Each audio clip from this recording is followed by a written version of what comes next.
Obviamente todo mundo teve muitos day ones, mas eu escolhi um para falar hoje, que não foi o dia em que eu nasci, não foi o dia que eu escolhi ser cozinheira, não foi a primeira vez que entrei num restaurante, não foi na primeira vez que eu fiz um restaurante, não foi a primeira vez que eu vendi um restaurante. O meu day one foi, na verdade, o meu day 14.924. E foi o dia que eu, pelo menos do jeito que eu lembro, realmente eu morri de medo, de pânico, na hora de tomar uma decisão. Eu tinha 40 anos, faz 4 anos atrás, não precisam fazer as contas, faz 4 anos atrás. Eu tinha 40 anos, estava no Brasil há 12 anos. Eu tinha uma filha de 2. Eu tinha um restaurante quase falindo. Eu tinha um relacionamento absolutamente falido. E eu estava morando no cheque especial. Quem não viveu no cheque especial alguma vez? Ninguém, tá vendo? Todo mundo viveu no cheque especial. Ok. Uma cagada. E eu voltei do restaurante. Eu cheguei à noite na minha casa, subi as escadas, fui até o quarto da minha filha, fiquei olhando para esse ser, essa coisinha assim, que estava no berço, que eu tinha colocado no mundo. Obviamente fiquei mais desesperada ainda, porque não é só você, é ainda você mais alguém. Eu desci no meu escritório, era meia-noite. Eu sentei na mesa, eu apoiei os cotovelos acima da mesa, eu estava muito brava, estava muito cansada de ser infeliz. Eu enfiei a minha cabeça dentro das mãos, eu comecei a chacoalhar assim de um lado para o outro. Chorei desesperadamente. Mas eu não demoro muito para fazer as coisas. Aí, 2 segundos depois, eu levantei assim, eu falei, tá, beleza, então vamos lá. Peguei 2 folhas de papel e em uma eu escrevi hoje e na outra eu escrevi 2 anos. Eu colei as 2 folhas de papel na parede, eu sentei no chão e eu fiquei olhando para essas 2 folhas e para esses 2 cenários. Aonde que eu estou hoje e por que que eu estou tão mal, por que que eu sou tão infeliz. E aonde eu quero estar em 2 anos? E o que eu posso fazer para mudar isso? O que eu posso fazer para mudar e para estar melhor? E eu estava sentada no chão e eu ficava olhando para os papéis e eu fazia umas caras assim. Hoje, 2 anos, e eu fazia... Por que tanto exercício facial assim? Porque honestamente eu não sei pensar. Eu não sou uma pessoa que pensa. Sério? Sério? Eu sou cozinheira. Eu sou muito intuitiva. Nunca tive que pensar muito antes de tomar uma decisão, mas essa decisão precisava ser pensada, porque ela ia marcar o curso da minha vida adulta. Não podia ser qualquer coisa. Eu pensei, fiz caras, tentei tirar a resposta do papel, mas não aconteceu nada. Fiquei um tempão sentada no chão. E quando levantei do chão com 4 certezas. Não tinha ainda a resposta, mas eu tinha 4 certezas que iam me ajudar a tomar essa decisão. Eu vou morrer algum dia, eu espero que agora não, mas algum dia, eventualmente, eu vou morrer. Eu não sou feliz na vida que eu tenho. Não estou vivendo a vida que eu quero. Eu preciso fazer alguma coisa para mudar essa vida, porque ninguém vai mudar a vida por mim. E eu sou cozinheira. Essa certeza eu tinha, eu sou cozinheira. Eu cresci brincando de cozinhar. Eu venho de uma família de imigrantes italianos.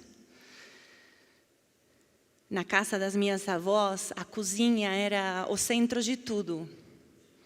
Era o lugar de onde saíam todos os cheiros, era o lugar de onde saíam todos os barulhos, o barulho do grito, sabe? Família imigrante italiana, é tudo no grito. o barulho da galinha, viva, morta, o barulho do galo, a risada, a mesa farta, com todo mundo sentado na mesa. Se você chegava tarde na mesa, quando a avó chamava para a mesa, ela te jogava um chinelo na cabeça, que vinha assim, e aí você tinha que esquivar o chinelo, senão você sentava na mesa. Éramos o refinamento e a classe nessa família. Mas eu me encantei com a cozinha.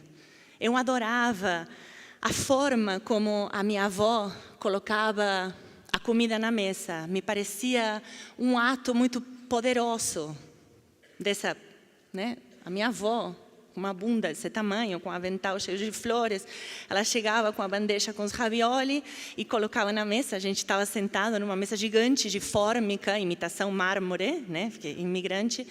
Então, a mesa grandona de fórmica, e ela deixava uma bandeja de ravioli, tinha 2 milhões de ravioli lá dentro, fechados à mão, um por um, recheados de frango desfiado, criado por ela mesma, alimentado por ela mesma, assassinado por ela mesma, no molho de tomate, feito por ela mesma, temperado por ela mesma, com manjericão e alho da horta dela mesma, com azeite de oliva que ela mesma tinha feito, com queijo ralado que ela mesma tinha maturado, e chegava na mesa e colocava assim, tipo como se tivesse colocado, sei lá, um hamburguinho, sabe? Deixava na mesa e via que todo mundo estava tipo...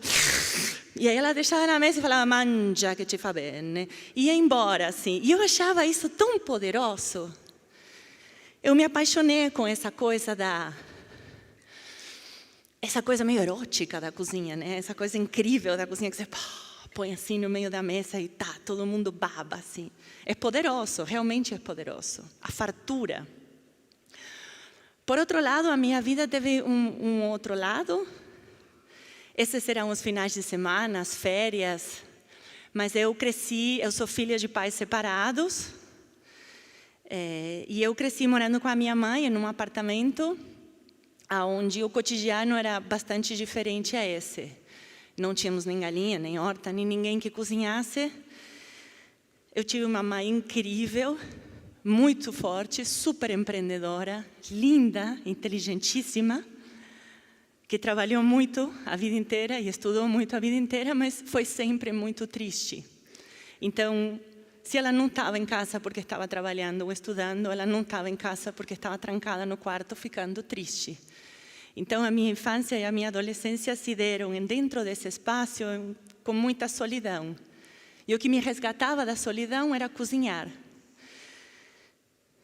E eu cozinhava, voltava da escola e cozinhava. Ou eu copiava as minhas avós, ou eu copiava as culinaristas da TV. Os ingredientes que eu tinha eram meio limitados, porque não tínhamos a fartura da casa da minha avó. Tinha atum de lata, pão de forma, salsicha, maionese, ovo e manteiga. Mas com esses ingredientes eu fazia de tudo. De tudo, todo tipo de quadrados de pão de forma, com os ovos em diferentes cantos. Era muito criativa com a cozinha. E assim, eu comecei a preparar o jantar para esperar a minha mãe quando ela voltava do trabalho. Então, a cozinha me impactou muito, de duas formas. Eu tinha a cozinha da sedução, a cozinha da fartura, a cozinha apaixonante. E eu tinha a cozinha do ofício, de não ter nada para fazer, mas encontrar dentro desse espaço algo para fazer que me resgatasse de um espaço onde eu não era feliz. Então, obviamente, quando terminei a escola aos 18 anos, eu escolhi ser cozinheira, muito bem. Eu ia falar dentista, mas não, cozinheira. Eu tinha junto comigo todos os dramas da adolescência. Tudo que a adolescência traz era comigo. Eu me sentia um bicho estranhíssimo. Eu odiava o meu corpo. Eu não sabia como andar com meu 1,80 m, então eu andava meio assim, meio escondida assim. Eu me sentia gorda, feia, um saco de batata. Eu não sabia ser sociável, não sabia como me relacionar com as outras pessoas. A cozinha caiu assim, perfeita em mim. Porque me acolheu dentro de um espaço onde eu era tão estranha quanto o resto das pessoas que estavam lá dentro. E eu me dei bem lá dentro. Eu adorava as roupas, eu gostava de me enfiar, me embrulhar em aventais todos manchados de coisas, com os panos amarrados na cintura. E eu me dei bem na cozinha, eu gostava de cozinhar. Eu era boa para isso. E eu fui crescendo. Comecei sendo uma estagiária invisível, depois eu fui uma cozinheira invisível, depois eu virei uma cozinheira mais ou menos visível, aí eu virei sous-chef, eu viajei, eu fiz estágios em Paris, em restaurantes estrelados, eu fui para, sei lá, Londres, Nova York, alguns lugares. E aí, depois de 10 anos de trabalhar com muitos cozinheiros e com outros chefes e de me formar como cozinheira, eu decidi que o que eu tinha que fazer, o que eu tinha que fazer era abrir um restaurante. Porque você trabalha 10 anos como cozinheira e se você não quer trabalhar mais para outras pessoas, você tem que empreender. Eu não fazia a mínima ideia que era, para mim era abrir um restaurante. Eu tinha uma pequena herança nesse momento. Eu perdi a minha mãe e o meu pai muito jovem, com 26, a minha mãe, com 28 anos, eu tinha 28 anos, o meu pai. Eu acho que eles não tiveram um day one onde eles conseguiram mudar as regras do jogo. Eles morreram de tristeza, eles se deixaram ir. E me deixaram de herança. A minha mãe, uma casa e um seguro de vida. E o meu pai, uma aquarela pintada à mão por ele, azul, com um vaso branco com flores amarelas. Mas isso não valia muito. Então eu vendi a casa e eu peguei o seguro de vida e com isso eu investi no Brasil, porque eu estava no Brasil. Era 2001 e eu tinha chegado no Brasil, era meu último ano de cozinheira, eu estava trabalhando com Francis Maumann, um cozinheiro argentino bastante famoso, e o Belarmino Fernandes Iglesias, um grande empreendedor gastronômico nesse país, que foi embora semana passada, nos deixou semana passada, estava abrindo Figueira Rubaiá. Então eu já estava aqui, já tinha feito um ano de Figueira Rubaiá, já tinha treinado, já sabia tudo o que eu tinha que saber sobre a cozinha. E eu decidi investir aqui no Brasil, porque eu não falava português, porque eu não tinha documentos, porque eu não conhecia ninguém, então ia ser muito fácil empreender no Brasil. Então eu fui no consulado do Brasil na Argentina, pesquisei como que seria feito, vendi tudo que eu tinha, peguei o dinheiro, era R$500 mil, que nessa época era o valor necessário para eu conseguir um registro nacional de estrangeiro, visto de investidor. E foi isso que me deram, um visto de investidor. E assim eu, com visto de investidor, mais o dinheiro que estava aqui investido para abrir o restaurante, eu virei uma empresária. E como empresária eu fui uma excelente cozinheira. Muito boa, ganhei prêmios e tudo. O meu primeiro restaurante chamou Júlia. Foi um restaurante pequeno que foi um sucesso, realmente foi muito bem sucedido, não foi por culpa da cozinha, não, tá, era bem sucedido. Quer dizer, o fracasso não foi por culpa da cozinha, porque a comida era muito boa. Mas aconteceu uma coisa que eu acho que acontece muitas vezes, que é que para eu ter o Júlia, precisei, ou quis, ou escolhi ter um sócio, e essa sociedade em algum momento quebrou-se, a confiança da sociedade quebrou-se, e eu parei de acreditar não somente nele, como na capacidade dessa sociedade ir para frente ou ir além. Talvez a gente pudesse arrumar esse problema, mas não íamos ir além. Íamos continuar lá. E eu não queria, eu queria ir além. Eu tive muita sorte porque o pai dessa pessoa foi muito nobre e muito grande. E comprou a minha parte nessa sociedade, coisa que é muito estranha, porque ninguém compra a parte de um chefe de cozinha num restaurante. Mas ele me devolveu, 3 anos depois, o mesmo valor que eu tinha investido. Então, com essa experiência de ter escolhido o sócio errado, eu entrei no embalo, e no lugar de escolher um sócio errado, eu escolhi 7. Argentinos. 7-1. desse lado daqui o 7-1 nunca dá muito certo. Mas, enfim, ótimas pessoas, mas com ideias diferentes. E eu tinha muito claro o que eu queria fazer. Eu queria abrir um restaurante generoso, eu queria abrir um restaurante que fizesse um impacto muito maior no espaço onde estava e na sociedade onde estava, além de ter clientes ou além de, sei lá, ticket médio. Eu queria ter pessoas que fossem muito felizes comendo e se alimentando no meu restaurante. Eu queria um espaço branco, aberto. Eu queria um lugar que pudesse crescer e se expandir, que soltasse raízes, que tivesse uma horta de alfaces e, sei lá, um monte de outras coisas. Eu terminei tendo uma espécie de boate.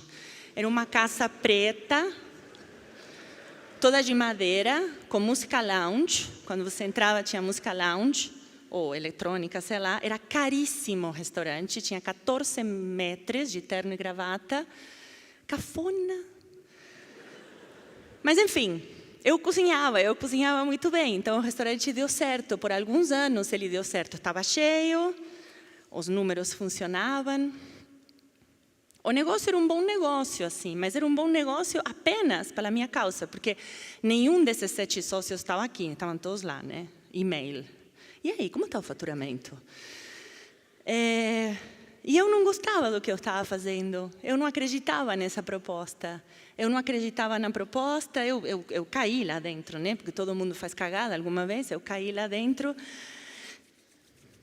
Eu não acreditava nessa história da gastronomia ser uma coisa tão densa, onde você precisava ter esses 14 metros de terno e gravata, chegando com um prato e demorando 4 horas para explicar de onde tinha vindo esse pombo recheado de algas cultivadas por virgens descalças nas costas de não sei aonde, com pó de não sei o quê, com não sei o quê, não sei o quê. Eu queria servir comida. Eu queria servir comida de uma forma muito mais amorosa, de uma forma muito mais, sei lá, democrática, se a gente pode falar. Mas não, a gente não chegava a um acordo. O restaurante faturava, ele estava muito bem desse jeito, ninguém estava a fim de me ouvir. E um dia aconteceu uma coisa muito interessante para mim. Eu acho que é muito mais do que interessante. Foi uma coisa assim, tipo, foi a coisa. Eu fui mãe.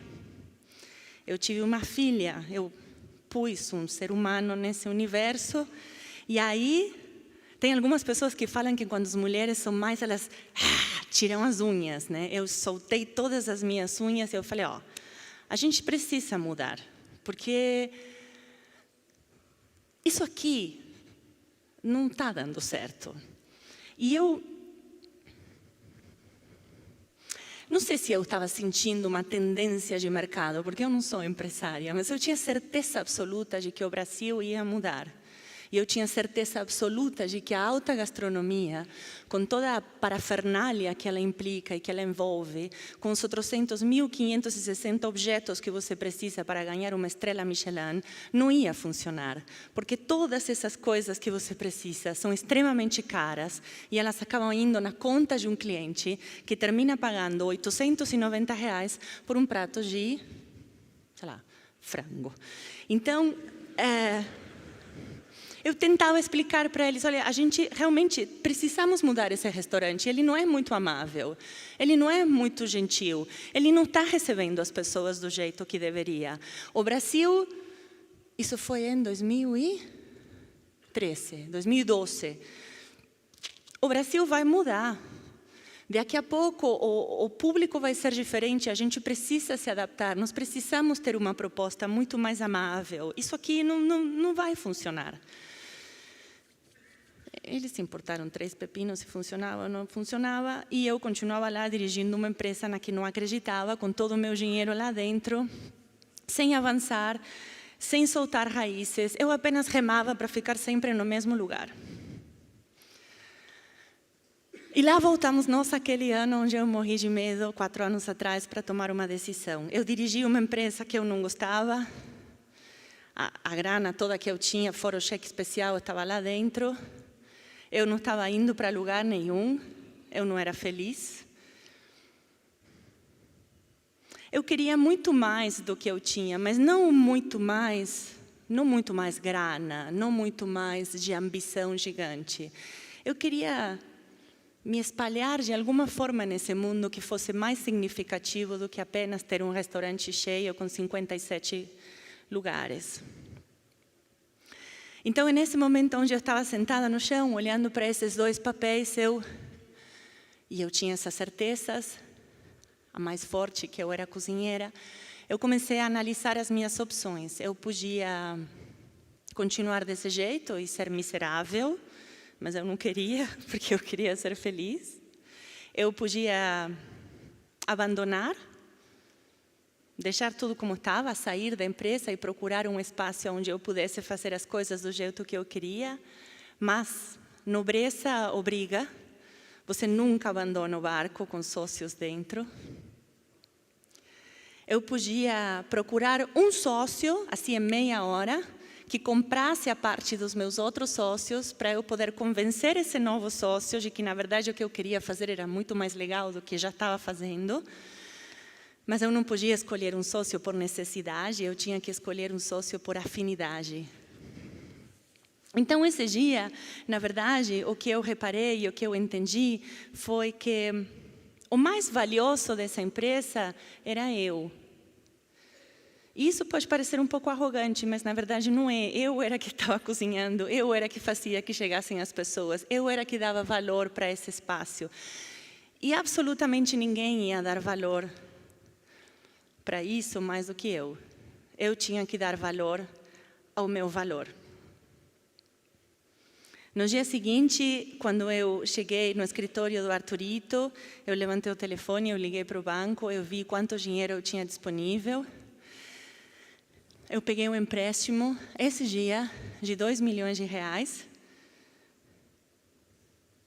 que é muito para quem não tem nada. Todo mundo aqui está falando de 170 bilhões e tudo mais, mas para quem não tem nada, nem carro, nada, 2 milhões é muito. Eu tinha uma grande garantia, eu era a minha garantia, eu mesma. Eu e a minha capacidade de cozinhar, eu e a minha capacidade de colocar comida na mesa com o mesmo tesão e empolgação das minhas avós. Eu era a minha garantia, porque eu sei que se eu preciso, eu posso trabalhar 700.000 horas por dia, porque eu gosto do que eu faço. Eu era o meu paraquedas, eu não tinha mais nada. Mas eu peguei o empréstimo. E fiz uma negociação um pouco longa com os sócios, porque alguns queriam, outros não queriam, alguns queriam muito mais, outros queriam mais do que mais. E enquanto a gente estava entrando nessa negociação, esse momento que eu estava falando, onde o Brasil ia mudar e onde a gastronomia precisava mudar, e eu já sabia que era necessário mudar e mudar rápido, estava acontecendo. E estava acontecendo no momento onde eu negociava como comprar esse restaurante.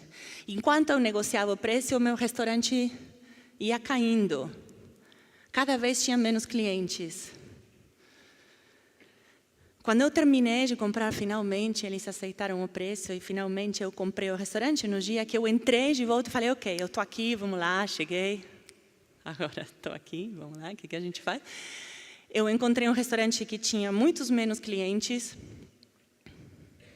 e que estava num ponto de faturamento que era super arriscado.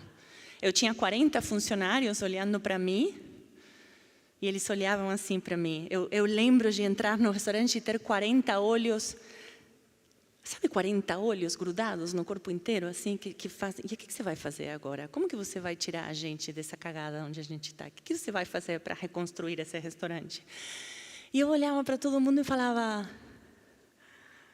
está tudo bem, alguma coisa, fica tranquilo, a gente vai fazer acontecer, porque isso aqui agora é só fazer acontecer, que a gente vai fazer acontecer. E, enfim, eu fiz acontecer.